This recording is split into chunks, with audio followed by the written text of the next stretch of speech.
রাতে পারমিতা ঘুমাতে পারল না। সে মনে মনে শক্ত করে সিদ্ধান্ত নিয়ে নিল যে আর যাই হোক, লোক দেখানো মহান সাজার চক্করে পড়ে নিজের শারীরিক মানসিক শান্তি আর আত্মসম্মানের সাথে সে আর কোনোদিনও কোনো আপোষ করবে না। অসহ্য ক্লান্তিতে শরীর ভেঙে আসছিল তার। ধুঁকতে ধুঁকতে নিজের ফ্ল্যাটের সিঁড়িতে যখন উপরে উঠছিল, ঠিক তখনই ওর ভ্যানিটি ব্যাগের ভেতরের ফোনটা একটানা বেজে উঠল। ব্যাগ থেকে ফোনটা বের করে স্ক্রিনের দিকে তাকাতেই দেখল বড় অক্ষরে নাম ভাসছে, বড় ফুপু। পারমিতা বুক চিরে একটি দীর্ঘশ্বাস ফেলল। তারপর একটু সময় নিয়ে কলটা রিসিভ করলো। ওরে পারমি মা, কেমন আছিস রে তুই? শোন না মা, কাল তোর ফুপার রিটায়ারমেন্টের একটা ছোট্ট অনুষ্ঠান রেখেছি আমার ঘরে। আমরা ভাবলাম এই আনন্দের দিনে বাইরে থেকে বাবুর্চি ডাকার কি দরকার, ঘরের রান্নাই তো সবাই পছন্দ করে। আর তাছাড়া তোর হাতের সর্ষে ইলিশ, খাসির মাংস আর গাজরের হালুয়া স্বাদ তো তোর পুরো বংশের মানুষের মুখে লেগে আছে। কাল সকাল সকাল চলে আসিস মা। আমার ছেলের বউ তনিমা তো একেবারেই নতুন, এত মানুষের রান্নার আন্দাজও এখনো বোঝে না।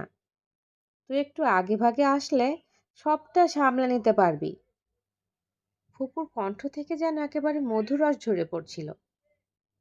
ফুপুর কথাগুলো শুনে পারমিতার কপালে এক মুহূর্তে উদ্বেগের ঘাম জমে উঠল। সবটা সামলে নিতে পারবি, এই একটা বাক্য ওর কাছে কোনো ভয়ঙ্কর দুঃস্বপ্নের চেয়ে কম ছিল না। ফুপুর বাসাটা ওদের বাপের বাড়ির এলাকাতেই মাত্র 2টো গলি পড়ে। যখনই ফুপুর বাড়িতে কোনো অনুষ্ঠান হতো, সেটা মিলাদ মাহফিল হোক, কারো জন্মদিন হোক, কিংবা ছোটখাটো কোনো গেট টুগেদার, আপন মানুষ আর পারিবারিক টান, এই দুইয়ের দোহাই দিয়ে সবার আগে পারমিতাকে ডেকে পাঠানো হতো। পারমিতাও সব সময় সরল মনে এটাই ভাবতো যে ফুপু তো নিজের আপনজন, বিপদে আপদে পরিবারের মানুষের পাশে দাঁড়াবে না তো কে দাঁড়াবে। কিন্তু সেখানে পৌঁছানোর পরের দৃশ্যটা প্রতিবারই এক হতো। ফুপু আর ওনার সমবয়সী আত্মীয়রা ড্রয়িং রুমের সোফায় জাঁকিয়ে বসিয়ে আড্ডা দিতেন। ফুপুর নিজের মেয়ে পিউ সারাক্ষণ ফোনে মগ্ন থাকতো। আর নতুন বউ তনিমা নিজের এসি রুমে বসে মনের সুখে মেকআপ করত। আর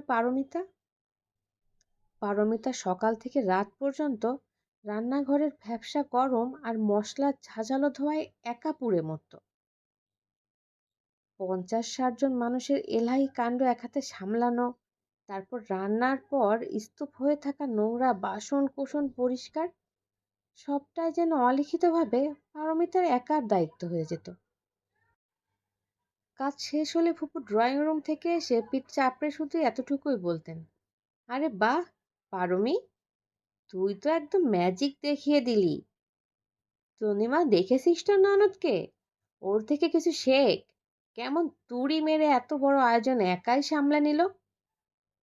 আর ব্যাস, এই এক চিলতে মিথ্যে প্রশংসার মোহে পড়েই পারমিতা পুরো দিনটা কোমর ভাঙা খাটুনি আর চরম ক্লান্তির মাঝ দিয়ে কেটে যেত।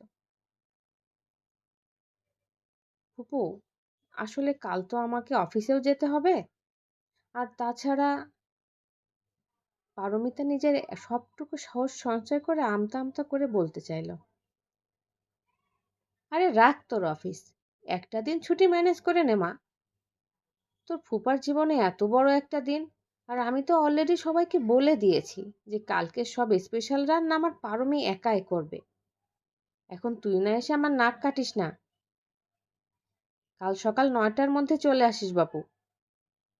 পারমিতাকে আর কোনো কথা বলার সুযোগই না দিয়েই ফুপু ওপাশ থেকে ফোনটা কেটে দিলেন। পারমিতার ড্রয়িং রুমের সোফাটায় একদম ধপ করে বসে পড়ল। ওর শাশুড়ি রাহেলা বেগম, যিনি এতক্ষণ পাশে বসেই টিভি দেখছিলেন, তিনি পারমিতার মলিন আর বিপর্যস্ত মুখ দিকে তাকালেন। কি ব্যাপার বৌমা, আবার তোমার ওই ফুপুর কোনো ফোন ছিল নাকি? নতুন কোনো ফরমাইশ এসেছে এবার? রাহেলা বেগমের কিছুটা কটাক্ষের সুরে জিজ্ঞেস করলেন। হ্যাঁ আম্মা, কাল ফুপার অবসরের অনুষ্ঠান।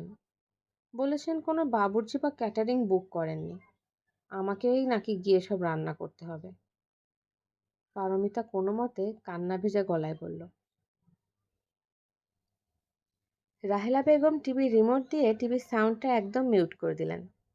তারপর পারমিতার একটু কাছে এসে বললেন, দেখো পারমিতা, আমি সব সময় বলি নিজের বাপের বাড়ির আত্মীয়দের সাথে সুসম্পর্ক রাখবে, কিন্তু সম্পর্ক রাখা আর ব্যবহৃত হওয়া এই দুটোর মধ্যে একটা বড় আকাশ পাতাল তফাৎ আছে। তোমার ফুপু বাবুর্চির টাকা বাঁচানোর জন্য তোমাকে ভালোবাসার আর সংস্কারের মিষ্টি ট্যাবলেট খাওয়ান, অথচ ওনার নিজের মেয়ে আর ছেলের বউ রাজকন্যার মতো আরাম করে, আর তুমি ওখানে গিয়ে দিনমজুরের মতো খাটো। যতদিন তুমি নিজের মুখ বুজে এভাবে ব্যবহৃত হতে থাকবে, মানুষ তোমাকে ততদিনই ব্যবহার করবে। শাশুড়ির এই বাস্তব কথাগুলো পারমিতার বুকের গভীরে গিয়ে তীরের মতো বিঁধল। ওর হুট করে মনে পড়ে গেল গত বছরের একটা ঘটনার কথা। সেবার প্রচণ্ড জ্বরে ওর শরীর কাঁপছিল, তবুও ফুপু জোর করে ওকে ডেকে নিয়ে গিয়েছিলেন। রান্নাঘরের কাজ করতে করতে এক পর্যায়ে মাথা ঘুরে মেঝেতে পড়ে গিয়েছিল। সেদিন ফুপুর মুখে কোনো সহানুভূতি তো ছিলই না, উল্টো উনি মুখ বাঁকিয়ে বলেছিলেন, আরে আজকালকার মেয়েদের শরীরে দেখি বিন্দুমাত্র জোর নেই, একটুতে ঢলে পড়ে। সেই রাতে পারমিতার চোখে এক ফোঁটা ঘুম এলো না। ও বিছানায় শুয়ে ছটফট করতে করতে সিদ্ধান্ত নিয়ে নিল যে আর যাই হোক, লোক দেখানো মহান সাজার চক্করে পড়ে নিজের শরীর, মানসিক শান্তি আর আত্মসম্মানের সাথে সে আর কোনোদিনও আপোষ করবে না। পরের দিন সকালে পারমিতা যথারীতি তৈরি হয়ে অফিসের উদ্দেশ্যে রওনা দিয়ে দিল। প্রতিদিন ফুপুর বাসার দিকে যে রাস্তাটা যায়, আজও চেনা সেই পথটা এড়িয়ে একদম উল্টো দিকে রাস্তা ধরল। সকাল ঠিক 10টার দিকে ফুপুর ফোন এলো। কি রে পারমিতা, তুই এখন কোথায়? মেহমানরা তো সব চলে আসার সময় হয়ে গেল, অথচ এখনো কাটাকুটিই শেষ হলো না। তনিমা তো পরিষ্কার বলে দিল ও নাকি খাসির মাংসের মশলার আন্দাজই বোঝে না। পারমিতা একদম শান্ত, গভীর আর দৃঢ় গলায় উত্তর দিল, ফুপু আমি তো অফিসে চলে এসেছি। আজ আমাদের একটা খুব জরুরি ক্লায়েন্ট মিটিং আছে, কোনোভাবেই ছুটি পাওয়া সম্ভব ছিল না। কি বলছিস তুই? তুই আমাকে আগে জানাসনি কেন? এখন আমি এত মানুষের দুপুরের খাবারের ব্যবস্থা কিভাবে করব? তুই তো সবার সামনে আমার মান সম্মানের একেবারে 12টা বাজিয়ে দিলি। ফুপু ফোনের ওপাশ থেকে প্রায় চিৎকার করে উঠলেন, ফুপু আপনি ঝটপট আশপাশের কোনো ভালো রেস্তোরাঁ থেকে খাবার অর্ডার করে নিন, কিংবা কোনো বাবুর্চিকে খবর দিন। আর তাছাড়া পিউ আর তনিমা তো ঘরেই আছে, ওরা দুজনে মিলে চেষ্টা করলে নিশ্চয়ই কিছু একটা রাখতে পারবে। আমি তো আর সারা জীবন আপনার ঘরের ফ্রি বাবুর্চি হয়ে থাকবো না, তাই না? আমারও একটা নিজস্ব চাকরি আছে, নিজের সংসার আছে। বিকালের অনুষ্ঠানের সময় যাব, তখন দেখা হবে। পারমিতা আর কোনো অজুহাত শোনার অপেক্ষা না করে ফোনটা কেটে দিল।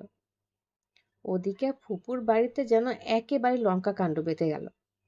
ফুপু, পিউ আর তনিমা তিনজনে মিলে কি করবে কিচ্ছু বুঝতে পারছিল না। তনিমা সাফ জানিয়ে দিল, সে এত মানুষের রান্নার দায়িত্ব নিয়ে নিজের হাতে নখ আর স্কিন নষ্ট করতে পারবে না। নিরুপায় হয়ে ফুপুকে শেষ মুহূর্তে এলাকার একটা নামি বিরিয়ানির দোকান থেকে অনেক টাকা খরচ করে খাবার আনিয়ে নিতে হলো। বিলের অঙ্কটা দেখে ফুপুর কপালে রীতিমতো ঠান্ডা ঘাম ফুটে উঠল। বিকেলের দিকে পারমিতা যখন ওর স্বামীর সাথে অনুষ্ঠান বাড়িতে পৌঁছালো, তখন ফুপুর মুখটা একেবারে শুকিয়ে আমসি হয়েছিল। পিউ আর তনিমাকেও ভীষণ ক্লান্ত দেখাচ্ছিল, কারণ জীবনের প্রথমবার ওদের দুজনকে ঘরের টুকটাক কাজ আর মেহমানদারির জন্য একটু দৌড়াদৌড়ি করতে হয়েছে। পারমিতাকে দেখেই ফুপু সবার সামনে একটা বাঁকা তাচ্ছিল্যের হাসি দিয়ে বললেন, বাহ রে বাহ, বড় ভালো ভাগ্নি তুই আমার, ঠিক দরকারের সময় একদম মাছ ধরে হাত ছেড়ে দিলি। পারমিতা বিন্দুমাত্র বিচলিত না হয়ে মুখে একটা মিষ্টি হাসি ফুটে জবাব দিল, মাছ দরিয়ায় হাত ছাড়িনি ফুপু, আসলে আমি নিজের সীমানাটা বুঝতে শিখেছি। ভালোবেসে যদি মেহমান হিসেবে ডাকতেন তবে নিশ্চয়ই আসতাম, কিন্তু প্রতিবার যদি কাজের মানুষ ভেবে ডেকে আনেন তবে আমার অফিসের বস হয়তো আমাকে আর কখনো ছুটিই দেবে না। ফুপুর মুখটা মুহূর্তের মধ্যে হা হয়ে গেল। উনি একটা কথাও বলতে পারলেন না।